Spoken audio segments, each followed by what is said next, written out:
I wake up in the morning, it's 5:03.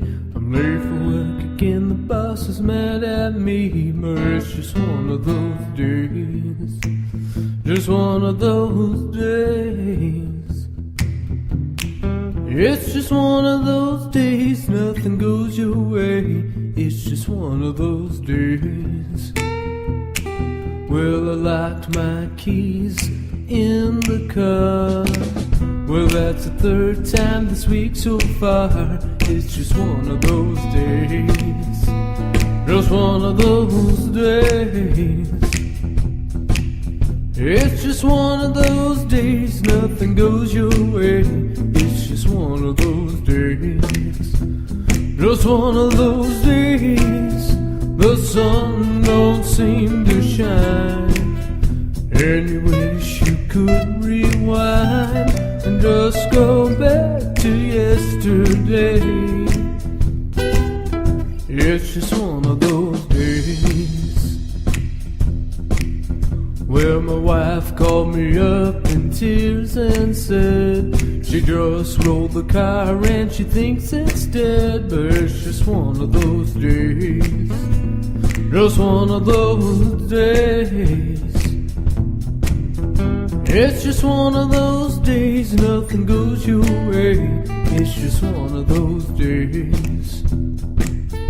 Well, I told my wife I'm feeling stressed. She said, we got a letter from the IRS. But it's just one of those days, just one of those days. It's just one of those days, nothing goes your way. It's just one of those days, just one of those days. The sun don't seem to shine, and you wish you could rewind and just go back to yesterday. It's just one of those.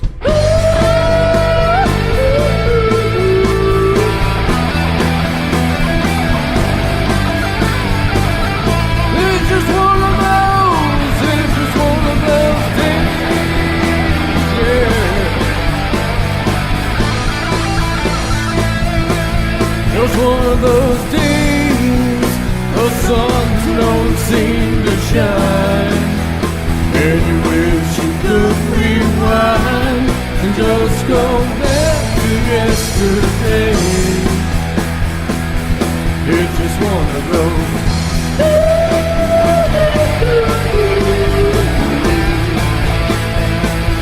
It's just one of those.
This is Rilo's Quack Chat. As a call maker, I enjoy talking shop with other duck call makers. On this podcast, it's all about duck calls and duck hunting. From the marsh to the duck call shop, we're going to find the story behind the duck calls and the people that make them. This is Rilo's Quack Chat. Hey, everybody, how's it going? This is Riley Hendrickson with Rilo's Quack Chat, talking about duck calls, duck hunting, the story behind the duck calls. Oh my goodness. Hold on. Yeah, everybody. This evening is awesome. You can see right here who the guest is. I've been looking forward to this for a while. Man, everyone that's watching, hey, I see Judson Crump, I see Andrew Billieu, I see Trey King. How's all my friends doing? So I've been following this gentleman for a while. Let's get my levels set a little bit better. I've been watching this gentleman for a while. I just didn't know who it was, right? So I saw some DR85s that have been cut down some months ago. And I was like, man, it's amazing that someone's doing this. And then all of a sudden I start seeing these sound files of a cut down, and I'm like, what's going on? Like, what is this? And it's an adjustable cut down. And then I contacted him. I was like, man, I need to get a hold of this Chris. I got a hold of Chris, and it was so funny. Like, I called him, I think I called him, and it was hilarious. Like, he was like, hey, Riley. I'm like, hey, Chris. It was like we were old friends or second cousins, you know? And my wife was like, man, who were you talking to? You were talking to them for hours. I was like, man, when you're talking to someone that also makes Louisiana-style calls and they're very familiar with cracking that keg on the bottom by putting a sliding tone board and wedge in, you get along pretty quick. So I am so honored to have Chris Beckman on. How are you doing, sir? Hey, Riley. Great to be here, man. Oh, man. It's not every day I get to talk to someone that is not only has Louisiana-style calls, but is developing a type of Louisiana that I've never seen before with the adjustable cut down. But we'll get to that. Everyone that's watching or listening, real quick before I get started with Chris, I totally forgot about this. Chris has a great backstory. He's got a story about just some things he had gone through in his life, why he has the nickname Chris Elephant Gun Beckman. He doesn't, I just added that. But if you get a chance and you want to listen to this, or listen to all that cool stuff, make sure to go to the Hail Call. I'm really boosting another podcast. Yes, I love the podcast, The Hail Call. Go to The Hail Call and look up the episode with Chris and listen to that. That is great. This episode is going to be a deep dive into his calls, and we're going, because, you know, I make Louisiana, so I know the questions to ask him. So we are going to be doing a deep dive into his Edison call and his call that will be coming out very soon, the adjustable cut down that everyone wants to listen to and watch about. So, Chris, thank you so much for calling in, man. I've been looking forward to this all week. Yeah, man. I'm happy. Like I said, I know it can be frustrating if you don't have all the details. So I appreciate you mentioning that Hail Call podcast. I had a good time with those guys. They are such a good podcast. I mean, I can't.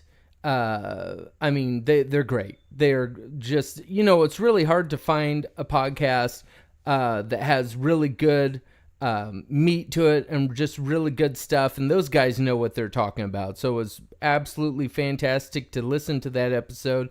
Let's not talk about any of like the elephant gun or any of that stuff. But real quick, like, how old were you when you first got out into the woods? Like, what was your first duck call? Let's go over that real quick. Yeah. So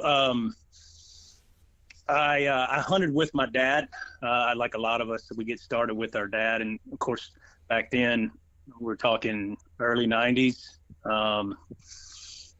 Not much, not YouTube out there, no Facebook.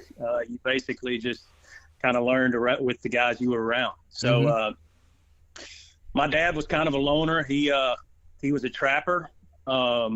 He ran trap lines, and when I was little, it's hard for me to remember back then, but he cared a lot about the animals. And if you talk to any trappers, they really, really know the outdoors really well, and the animals and how to pursue them. And so my dad was doing that full time for a while, and he loved duck hunting too. He blew an old mallard tone duck call, which, are you familiar with that one, Riley? Oh yeah. Yeah, They were a wedge system, weren't they?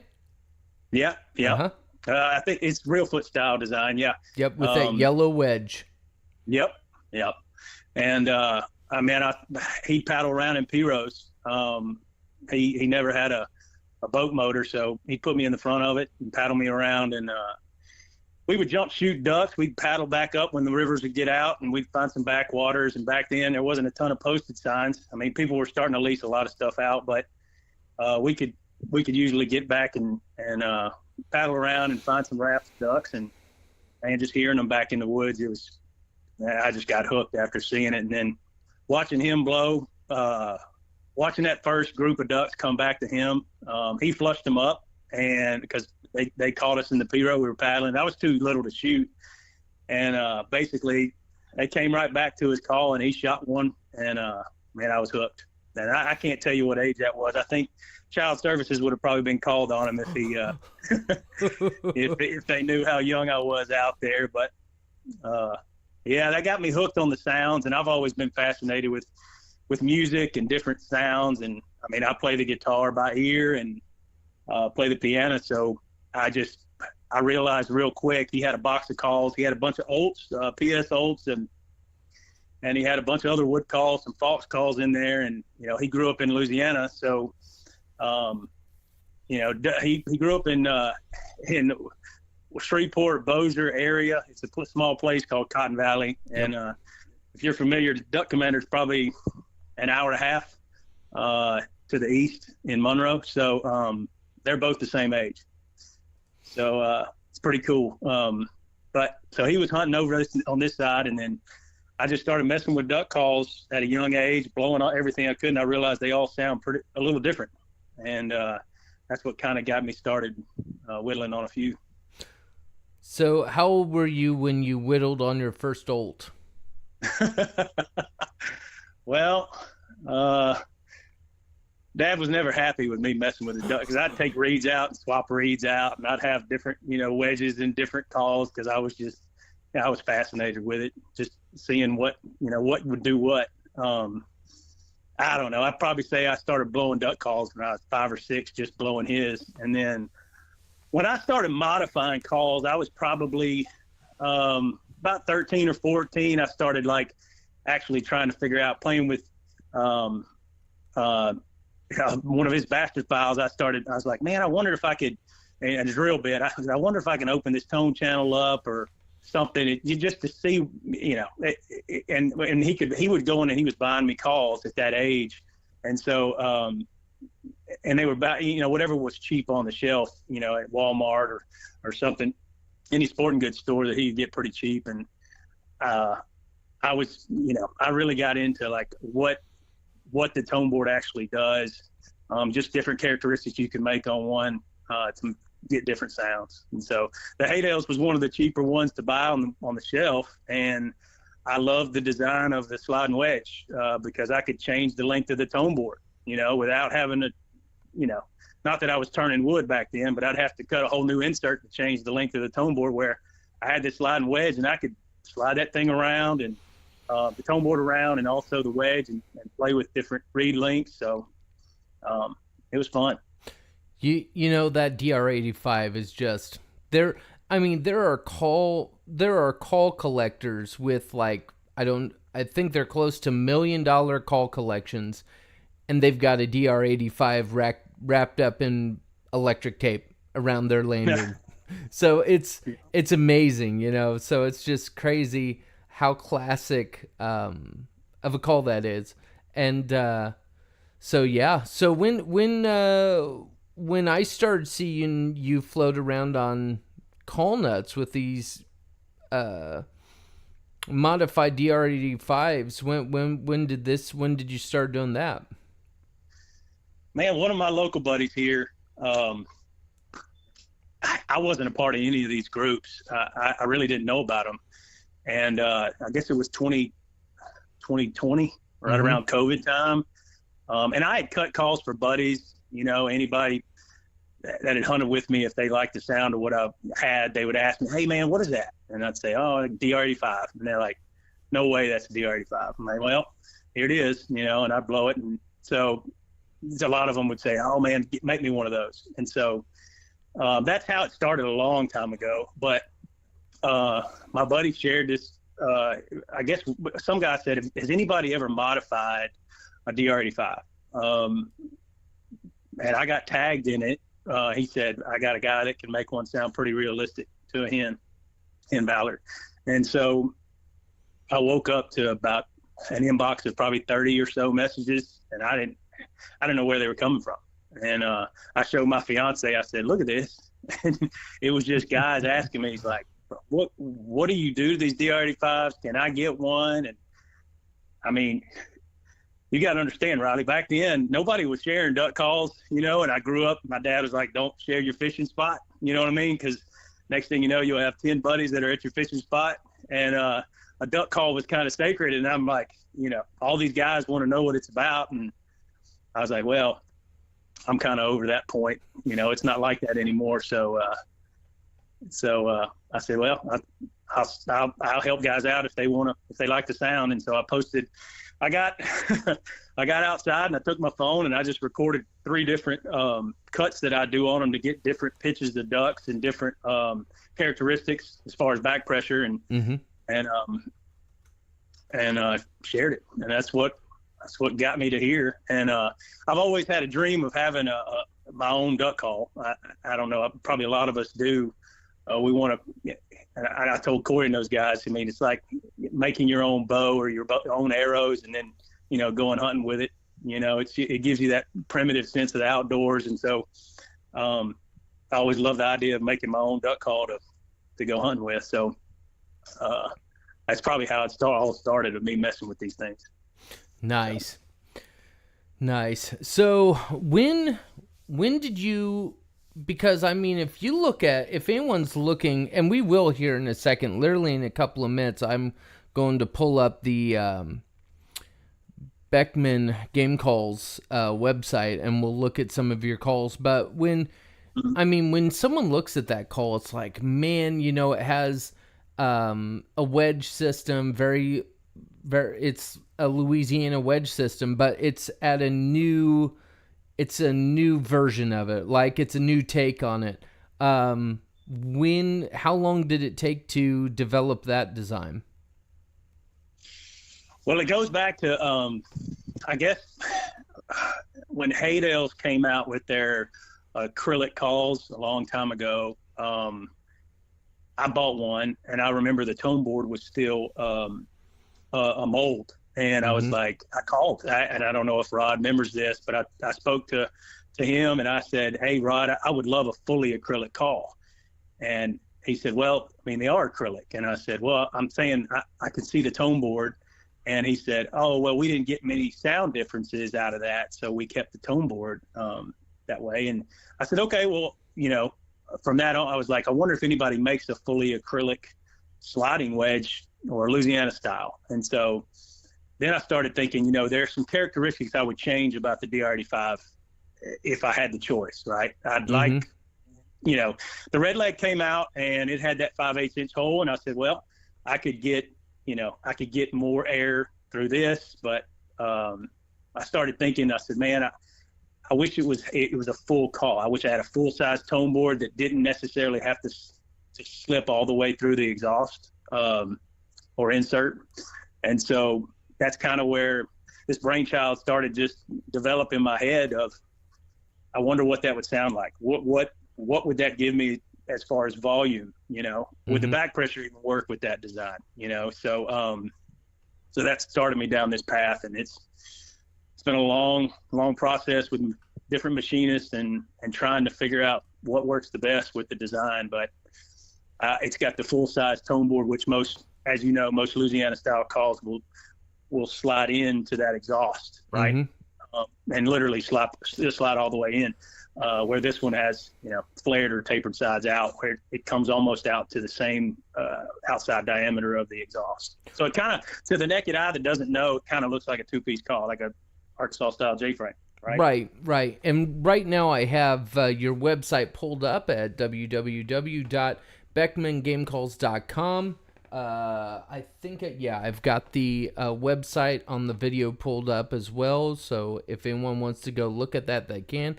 I have the Edison pulled up. Now tell me what is the Edison?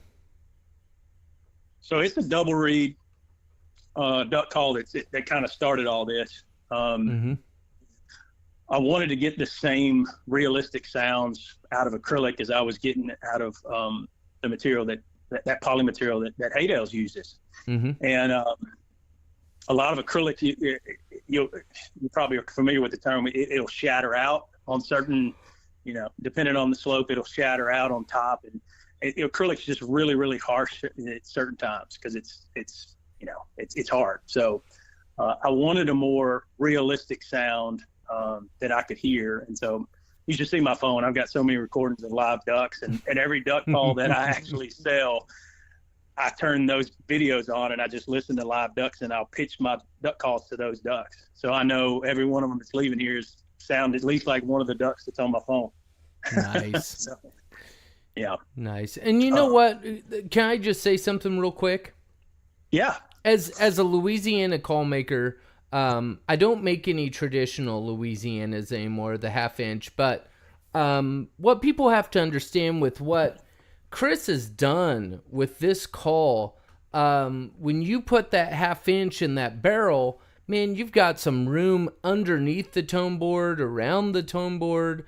So, I mean, sometimes you have to cut those barrels down to where they look kind of funky, but I'll tell you what, he's with having to where it's almost 5/8, but has enough wiggle room to where he can slide that in there, and you're actually blowing on top of the tone board instead of underneath or around it.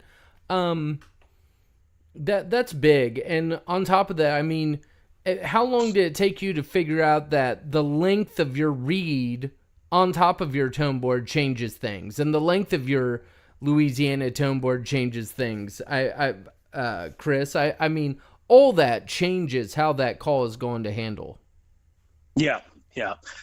Well, like I said, those olds were still around when I was little, and once I messed with a few of them, and the first couple I messed with were round holes, but once I started taking down the slope of that tone board, I realized that reed was popping really hard. It was causing a lot more volume, and where I hunt, I had more success with a louder call. Yeah. And so I wanted my double reeds to get louder, and I didn't want them to blow out.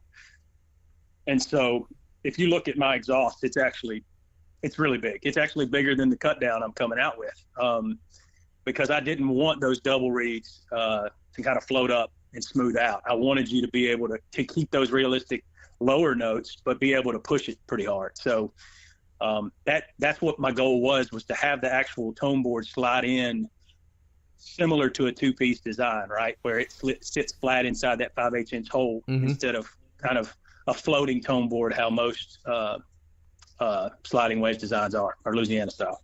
Yeah, especially with the friction fit, you jam that sucker in there, and if it's not perfectly straight, you've got that tone board jamming to one side or to the bottom, or it can be a mess.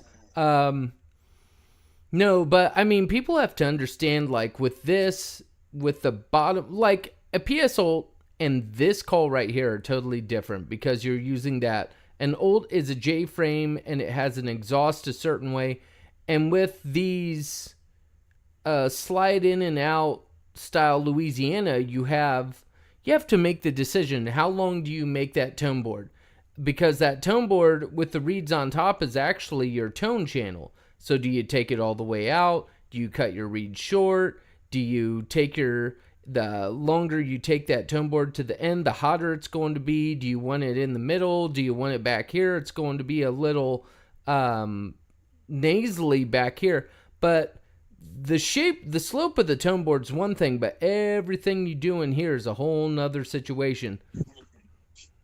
Oh yeah. Yeah. It took a while to fine tune it. And again, I played with different lengths of tone boards, and just, with the DR85s, being able to slide that tone board around, I kind of had a good idea of what length would get me close, right? I didn't know, with the tone board being wider and the channel being wider and all the other characteristics of the call changing, because as you know, once you change one thing, it could affect everything else. Something as simple as a cork swap, your favorite call may not be your favorite call anymore. Yeah. So with all that, kind of weighing into my decisions, I kind of went with this design first. Now, later on, if certain guys want certain things, I may come out with different longer lengths of tone boards, depending on what different characteristics I get out of them. So. But I mean, again, Riley, the big key takeaways I want guys to know is that there was a hole in the market that I wanted. I didn't see filled. I wanted guys, and I don't know if you've done this or not, but you tune a call in your truck or your house, and you cut the reed, and it sounds great in your house. Yep. And you may cut it while you're sitting down, right? Or you may cut it, and you put a new cork in there, and you're like, oh, it sounds perfect.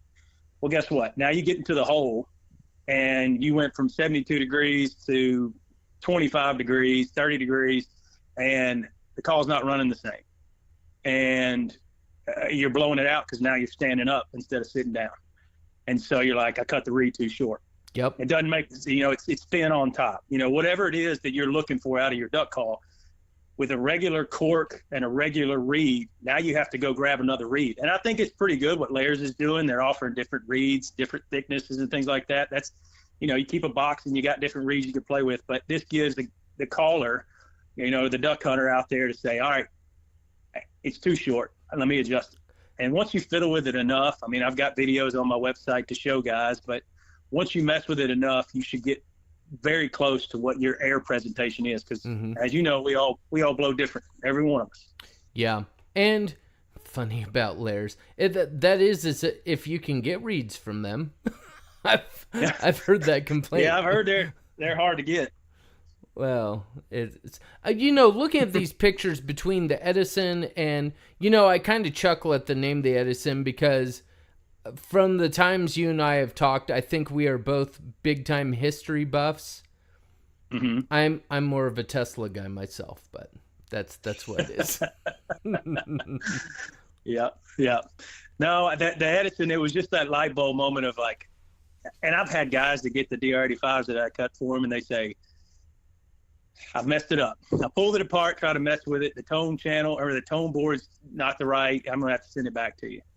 And I wanted to take that problem out. So that's why I flared it out to that specific locked fixed length of the tone board, right? Yep. So now the only thing you can really mess up is just positioning the reeds where you want them. If it's too far back and it's too high pitched, pull them out a little bit. If it's locking up on you because you got to pull it out too far, push it back a little bit. And you can play a little bit with the sliding wedge. Some guys do that. They'll have an eighth of an inch of the wedge sticking out, and some people want it pushed all the way back. But there's a bevel on each one of those wedges, and I'm actually seeing the wedges as well out of Delrin. That ended up being the best material for the lockup. Acrylic was too hard, and so it was cracking a few of the exhausts, and so Delrin was enough give but enough hardness to keep those reeds, the reed lift as well as the lockup. So there's a little bevel on that won't let you push the wedge all the way in the exhaust. All right, guys. Yeah. So tell me about the groundbreaker. Okay. So, are you familiar with cut downs, Riley? I think you had a few guys on talk about them, right? Yep. Okay, so to me, cut downs were invented to get louder in the woods, and I think it derived mainly around competition. Yeah. And so this call is that I have is it's made to take a lot of air, and it's made to resemble that keyhole feel, right? It's hard to replicate hard rubber. I think all the guys in the call industry are trying to replicate that, right? But it's still nothing that I've blown is exact to that feeling of blowing a keyhole. So I wanted to get as close as I could, but also stick with my design. And going back to that, cut a reed too short, there's a very fine sweet spot when you are cutting your reed for your cut down, where it just runs magically, and you'll see guys that talk about cutting your reed, don't cut it. You take a frog hair off the back of that reed and you change the whole call. So I wanted guys to have the freedom to adjust the reed around without having to sacrifice so many reeds to find the sweet spot. So it is based off of a keyhole that I cut. I mapped it, and finding the right tone channel to match that was difficult. But I got pretty good where I feel pretty confident that it has all the characteristics that I wanted out of a cut down. How is the air? How much air does it take? Well, depends on where the reed is, buddy. Oh, okay. So you can adjust it to be easier? Right. So if you listen, I put the sound file on my website as well. But as most guys that blow cut downs, they're probably familiar with this. If you cut it too short, it'll run thin and kind of run almost like a J-frame if you keep cutting that reed back. But you've got a small section where you can clean the top up, like I showed in my sound file, and kind of run it. It's a lot easier and looser on the bottom. Or you can pull that reed out and have a raspier top. It takes a lot more air, and there you go. I think you. Yeah, I'm playing it. Yep, it's playing. So that's the first one you're blowing. Yep, that's the one with the reed pulled out a little long.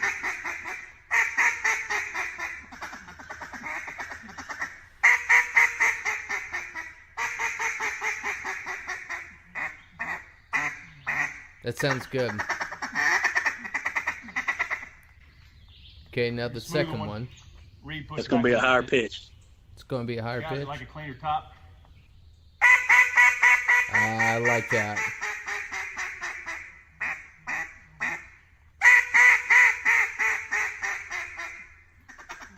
See, I like higher tones. I like that a lot.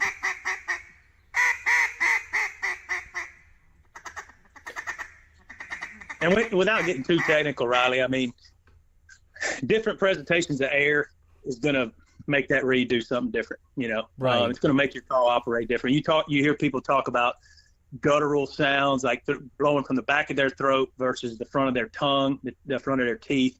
I mean, when I blow from the front of my teeth, I can get that top note to sound really smooth and thin. And some guys love that. I personally, I like a little rasp and a little bass in my top. So that first setup is better for me. But I asked one of my buddies who's been blowing cut downs his whole life, and he prefers a cleaner top, So it's really just, it gives that caller an option to say, I don't like this, I'm just going to put it on the shelf. It gives them an option to adjust, within reason. Well, can I make a statement? Yeah. There are thousands and thousands of people that will only hunt with a DR85 or a Falks King call, and I really feel like this is bridging that gap between those traditional calls and finally a cut down, because those guys that blow the DR85s and some of those guys aren't keen on like a traditional cut down, because I mean, a J-frame, the way a J-frame in a Louisiana and even a metal reed, you're using different air to present your quacks and your tones. They are different. They handle all totally different. So I think what you've done here is kind of bridge that gap between the DR or the DR85, like traditional Louisiana sliding in and out style of tone board, even the cane calls that were cut out of cedar, it's kind of bridging that gap into kind of like the D2 or D2 Olds. Well, Riley, you got to remember it's a different tone board than the DR85, right? Right. Or my it is. It is. So it's going to completely, like, cut downs are going to run completely different. And you're right. I blow a cut down with different air than what I would blow with the double reed. Just shaping the notes it's a totally different training, right? So, I mean, there's tons of videos on how guys present their air and cut downs, and you can watch them. But for me, I wanted guys to have the freedom. My goal, I mean, I would love for every guy to sit in front of me and let me hear how their air is going into the call, and me say, okay, well, let me do this, and I can adjust the call to you. Where this, I couldn't do that for every guy, right? Yeah. So this gives guys an option to say, I can try this, and maybe I can find a sweet spot for my air, just by buying one and seeing if it sounds good to me, Not only that, but you're putting with the design, the old school cane calls, like the Louisiana tone board is 1/2 inch all the way down. I have the picture of the Edison pulled up right now. With that bigger part of the tone board, you're putting more area of reed on that tone board that gives you a deeper tone. Mm-hmm. So you aren't going to be, I don't know. I don't think it would sound like a J-frame, but it's not going to sound like your traditional Louisiana style, for sure. Yeah. Well, remember, Riley, I'm a pretty heavy blower as far as when it comes to presenting air in my call, and I didn't want something that was going to blow out. And honestly, that's why I tried with a bunch of J-frames on the market, and there's a certain sound, and I've been trying to come up with the best analogy, but you think of an electric guitar versus an acoustic guitar, right? Mm-hmm. That electric guitar, you can run up and down that fretboard, and you can bend those strings and get all kinds of crazy sounds. Well, I associate that with like a 10 mil J-frame. You can do all fancy stuff on that tone board, right? There's a lot of hold in those calls. Yeah. The acoustic's going to sound different. It's going to have that pure tone, but you're not going to be able to do all those crazy, runs on it. So that's the best thing I can come up with as far as the comparison. You're comparing two different animals, so it's hard to. And even a cut down, you think of a cut down, it's a totally different ballpark. But you can't take any one and say it's the perfect duck call. You have to. There's pros and cons with each one of them. So. Yeah,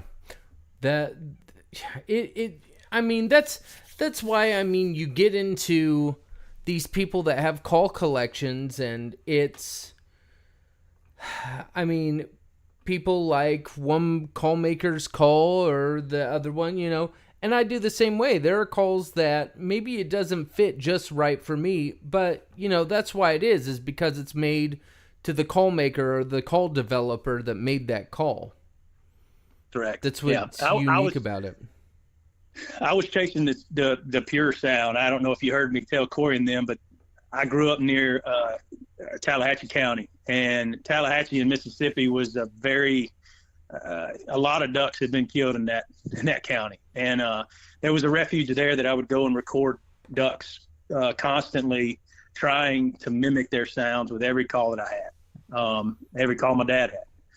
And the closest that I could get was with that DR85. And so from that moment, I knew that I liked the adjustability and the freedom of me to fit the call to me.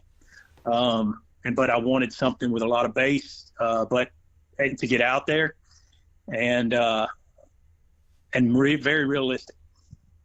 Yeah. Yeah. With as much air as you say you're pushing through a call, I really want to get a metal reed in your hand. A metal reed call. I want to see what you can do. Because but like a gentleman that got one of my metal reeds, he's a hardcore cut down guy. He's like, it blows entirely different. Totally different. And that's like, I'm used to blowing metal reed calls now because that's all I want to make. But man, I tried to make a cut down a while back, and holy cow, those cut down guys can. It's just a different air. It's a different type of air that you're presenting into the call. For the metal reed, all of them, in my opinion. Yeah. You know. Yeah. I think it comes down to practice and what you get familiar with, and don't give up on something after. And that goes for all call makers. I mean, we put all our blood, sweat, and tears in this design, and trying to figure out what's going to fit guys, and give it a second, run it through its paces, and see if you like that style or like that sound, and record yourself. I highly recommend recording yourself with your iPhones. Everybody's got a phone that can record. Please take the time to put it in your backyard and just go out and start blowing different calls. Yeah, and it's going to sound a little different to your ear when you're blowing it. Yeah, Lofton Hood commented, Edison is a champ, got a second one on the way, can't wait to get the adjustable cut down. Awesome, appreciate it, Lofton. And then Judson Crump said there's a couple ducks in there for sure. He was talking about the video. Judson, can't wait to see or hear the podcast you do with Chris very soon. Man, that's yeah. It's so funny because I looked at that design and I was like, it was there the whole time. I just know so many people that have made a Louisiana call, looks at your tone board and goes, it was there the whole time. But it just takes the right person, right? And the right background, the right style to develop a call like that. So it's cool. It's cool. Now, the question is going to be, and you're going to have, some people blow Louisiana style calls, and they're different. It's a different breed of person. Like I've talked to my friend Josh Hunt and some other guys. I make calls depending on the type of person I'm selling to, right? A certain type of person is going to buy a metal reed. A certain type of person is going to buy a goose flute or a tube call. And I think this is going to be a call that's for a certain type of person that likes the tones of those Louisiana style, but wants to go into a cut down style.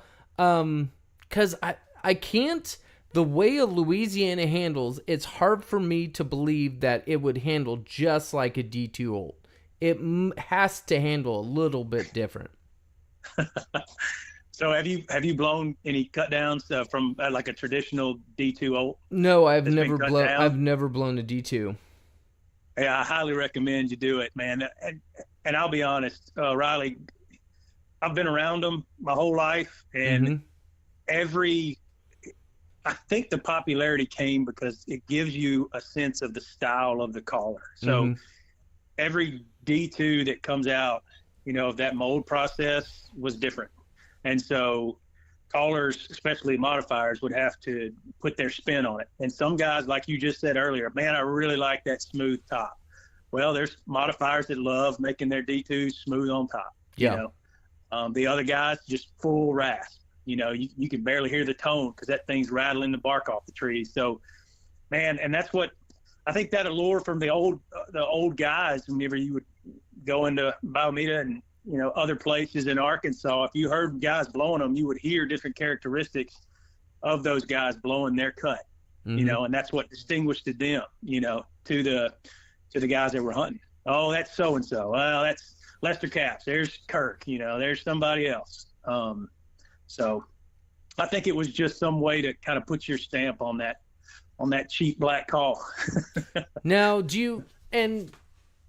I don't think this is kind of a question out of left field, but do you think the diehards are going to turn their noses up at this because they'll be like, that's not a traditional cut down? Do you think they'll embrace it?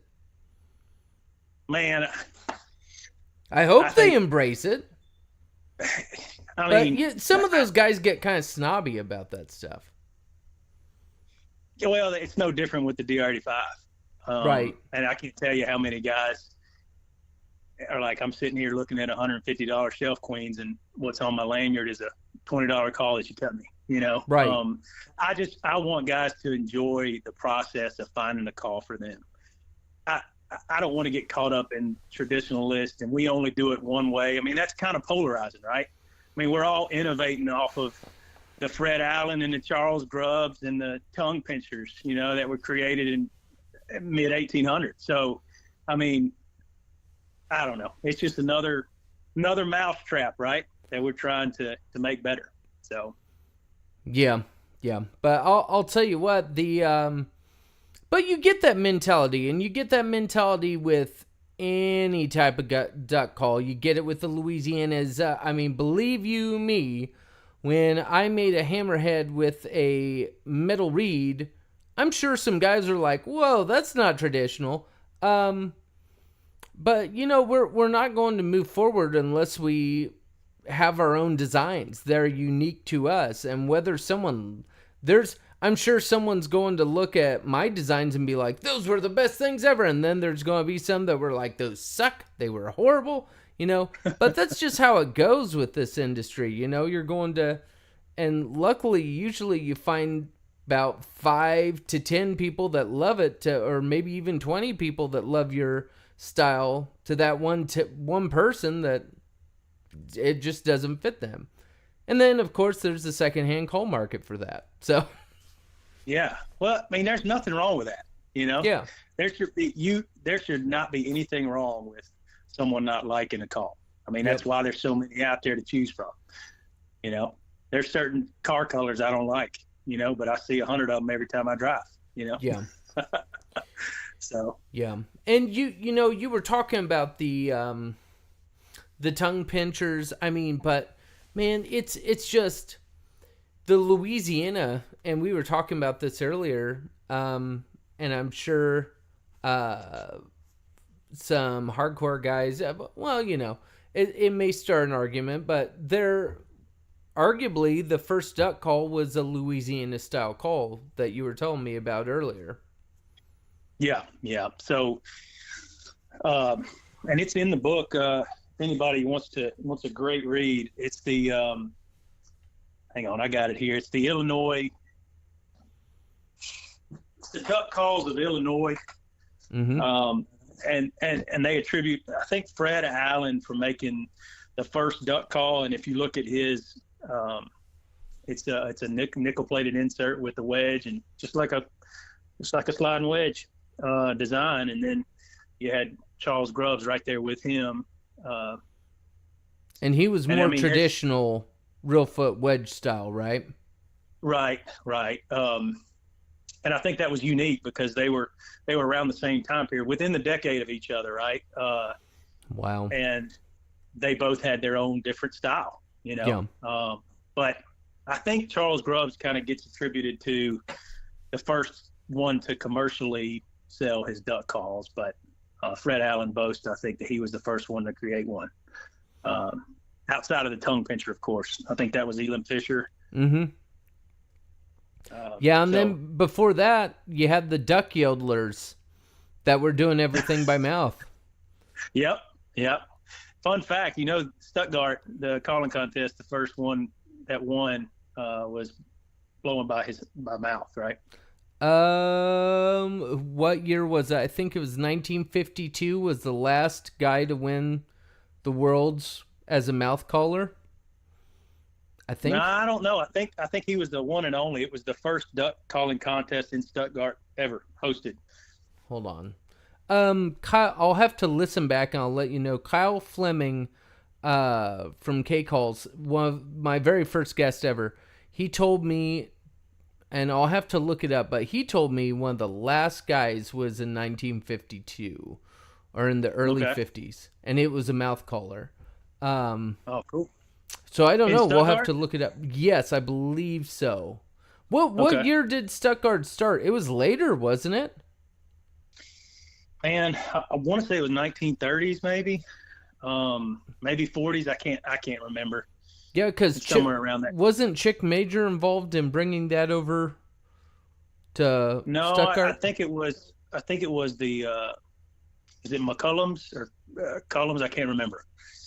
They used to be rice. I want to say the word parade, but it wasn't a rice parade. It was kind of, I don't know, just an event to host all the rice farmers and everything. And then one of them started arguing, saying his guides blew better than the other guides. And the McCullum family basically said, all right, well, let's put it to the test. And so they had the first duck calling competition, and the guy that won didn't have a duck call. He was blowing by hand. That's awesome. That's awesome. The good old duck yodelers. Yeah, Chris Van Zant said, hands down, there's no other calls on the market that sounds as realistic as Beckman game calls. Lofton Hood said, not many people besides Dale at Bayou Beast comparing their calls to real ducks, both Louisiana style. Yep. And no one can argue that a Louisiana style sounds the closest to a duck that you can get. In my opinion, if it's a double reed, and I referenced the study on the last podcast, but they did it at Mississippi State University, and that was the closest that my ear could match to what I was hearing. And they kind of proved it in 2009, and Ducks Unlimited shared it again recently on their Facebook page. It was a study done at Mississippi State, and the top 10 duck calls were, I think 7 were double reeds and 3 were single reeds. They were testing different woods too, and it was a Coca-Cola double reed that took the first spot.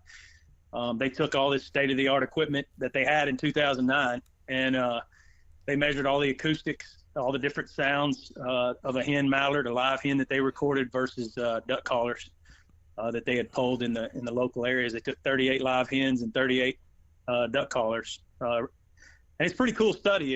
If anybody wants a good read, they need to check that one out. That's awesome. That's awesome. Now, did you have a dog in the fight at Delta with the double reed competition? Did you try to get a guy in there using one of your calls? There was a few guys that had messaged me about using it. Riley, I've never been a contest guy. I'll be happy if I go to a boat ramp and I see one hanging from some guy's neck, and he's got a pile of ducks in his boat. So that's why I started this in the first place. I didn't talk to – I talked to a few guys that said, man, if you can get me one, but I don't think I was able to get them out in time on this second batch. I think it would have been too tight for me to ship it to them, so I don't think anybody blew in it down there. But I'm not saying anything bad about contest guys. Let me clarify that. I mean, it takes a lot of discipline to do what those guys do, and a lot of them are great duck callers. So, and I think Ken Easton's one. He was the one that took first spot with Seth Russell. Yeah, and sucker can blow a duck call. That's for sure. He's tough to beat. He's really good. Yeah. So I just thought I'd ask you that question. Because, I mean, and it's different between tuning a call for a competition and tuning a call for duck hunting, I mean, yeah. You would want a little bit more top end. And so it's, it's. Yeah. Go ahead. I've gotten to know quite a few of the guys. Obviously me and Corey talk quite a bit, and Seth and a few others, and I mean it's pretty amazing what those guys can do on calls. But they've got their competition calls and a bunch of other different calls they hunt with, Yeah. So. Yep. Well, we are getting closer to our time at the end to close out here in a little bit. Was there anything so when is the adjustable cut down coming out? So it'll be the end of this month. It'll be, I'm pushing it all the way to August 31st. I know teal season's right around the corner. But I don't recommend blowing this cut down at teal. I guess you could push that reed back far enough. But I'd like to get them in some guys' hands, but right around that teal season mark. So I'll be coming out into this month. Yeah.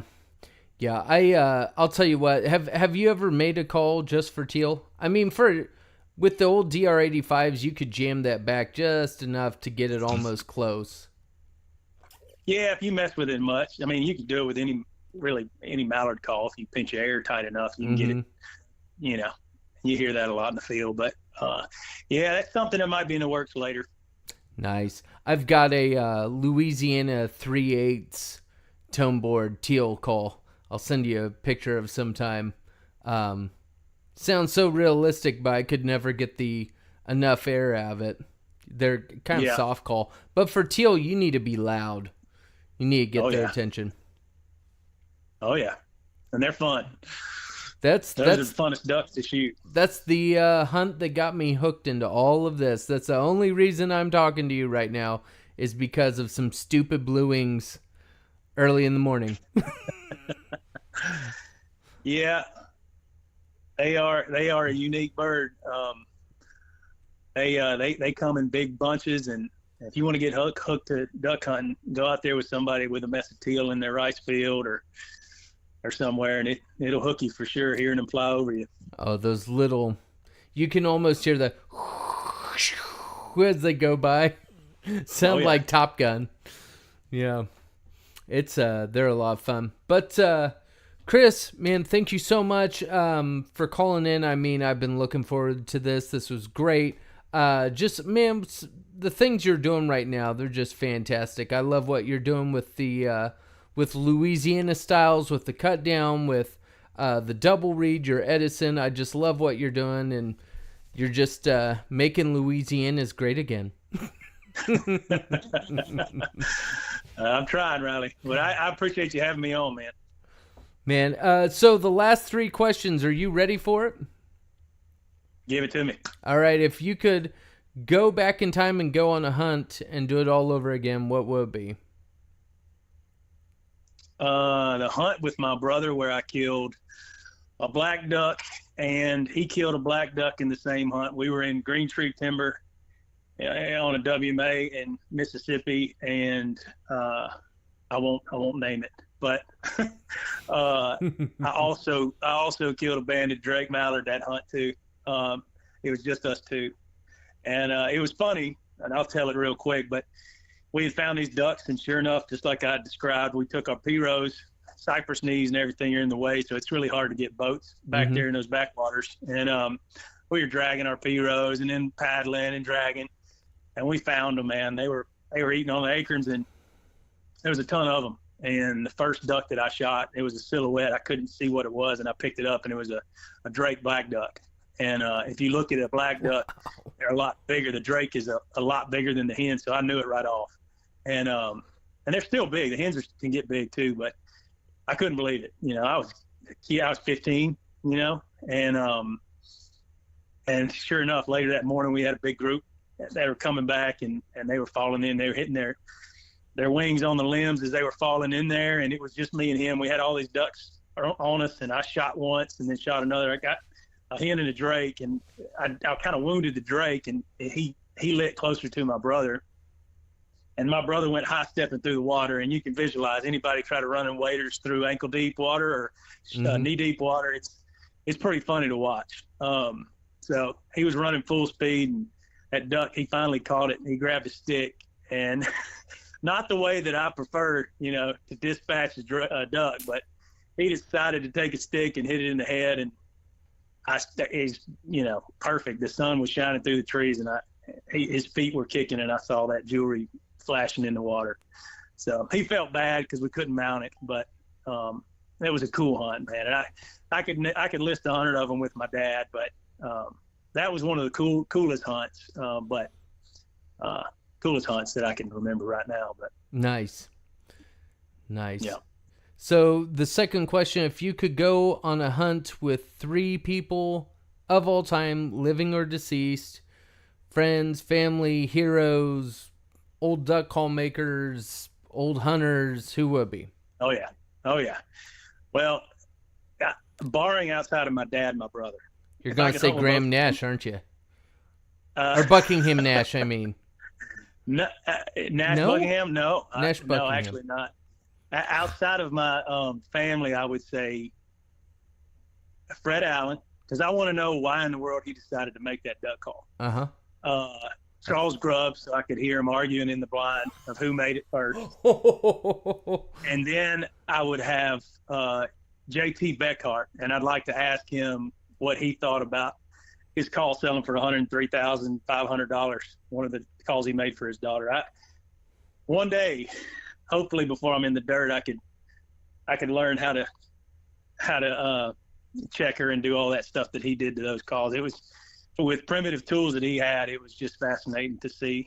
So those three, if I had to talk about history of duck call makers. That's awesome. That's awesome. Yeah, that would, I think there would be a lot of arguing in that blind with those three old curmudgeons. There'd be a lot of arguing. Yeah. Yeah. It's, no. Yeah. Yep. Yeah, so the third question, if you could stand over the shoulder of any call maker of all time and watch them turn a duck call, who would be? 100% JT Beckhart, because he was selling his calls for $5. Yep. He was living on a riverboat, and he was hunting in one of my favorite places on the planet to hunt ducks. So he was a market hunter, and so he was a real duck hunter that loved the art that he had to provide. So nobody was teaching him. He didn't have YouTube videos to watch. He just was pulling it out of his mind, and that's just crazy to me. His every duck call he made to me is just a piece of art. Mm-hmm. So, oh yeah, just like you said, what they're worth now, it's just ridiculous. It's just crazy. Yeah. Whenever we were looking at going to a festival and selling some duck calls, and the person that was selling the booths, they were like, "Why duck calls?" And I was telling my wife, I'm like, "Tell her there's people that sell old duck calls for over $100,000," and this woman couldn't believe it. Like, I was like, You don't understand. If you're outside of the world of duck calls, you have no idea. Like the culture, how much some of these calls are worth, just everything. With duck hunting and duck calls, there's just such a culture that the whole world is so oblivious to. Absolutely, man. I know I'm chasing sound, and I wish I had the skill that so many of these guys that I see on Call Nuts have. I mean, I've recently gotten to know Brad Samples. I know you've mentioned him before, and you've had him on, and the guy's so great. But currently he makes beautiful pieces of call, and there's a ton of guys. But he's been a huge help too. With me, I've been asking him a few questions about certain things so a lot of guys have helped. So it's pretty cool to see the call world shift to what it was, where you hide what you got back then, and now everybody's kind of been an open book. They're willing to help as much as they can. So there's only so much you can do with 6 to 7 inches of wood, honestly. There's only so, but I say that, but then look at all these guys that are some of the calls, they like the call making competition down at Delta, how tough that competition was. And come October in Reelfoot, there will be another call maker competition. It will be absolutely stiff. So, it's amazing how much you can do with 6 to 7 inches of wood or acrylic or micarta, whatever. But eventually we're going to run out of something, unless, or there's more guys like you looking at things in a new way. And you will agree with me, the Louisiana platform is probably the most underrated platform. Because if you think about it, a Louisiana platform is a short reed. It's a speckle belly call style short reed as well. Canada, buck grunt, long reed goose call. All of those are short reed style or Louisiana style. If you get right down to it. Mm-hmm. No, I agree. I think it's very underrated just because of the versatility that you got to fit the call to you. Mm-hmm. Just takes a little want to mess with it, But that's with anything. learning how to cut the reed right on a cut down, versus dog ear and a 10 mil on a J frame. Yeah. Swapping out corks, seeing what change. I mean, it's all a learning process. So. Yep. Well, Chris, thank you so much for calling in. I really appreciate it, man. This is, I've been looking forward to you coming on and being the guest, and it's been absolutely great. Yeah. Well, I appreciate you having me on, Riley. Awesome. Well, if you could just stay on the line and I'll close her out real quick. All right. Hey, everybody. So that was Chris Beckman. If you get a chance, make sure to look up, let's see here, www.beckmangamecalls.com. Check him out. Check those calls out. You can find the Edison there. His adjustable cut down will be coming out very soon, so keep your eyes on that. Maybe even get a hold of him and put an order in for that. And so, everyone, thank you so much for tuning in this evening. If you were one of the few that tuned in on YouTube now, I knew there was a possibility that there may have been a DU banquet that was possibly going to play the live stream through YouTube, possibly. So I got that down. So from now on, you can watch Rilo's Quack Chat through YouTube, and you can sit and watch it from your recliner. So why not? On your big screen in the comfort of your home. So instead of watching it on a 3-inch phone. So everyone, thank you so much for tuning in. And if you're one of those people that did sit in your recliner and watch this, take a selfie, send it to me of you sitting in your recliner watching the podcast, because I'll get a kick out of it. So everyone, thank you so much for tuning in. Have a blessed week, and catch the podcast next time.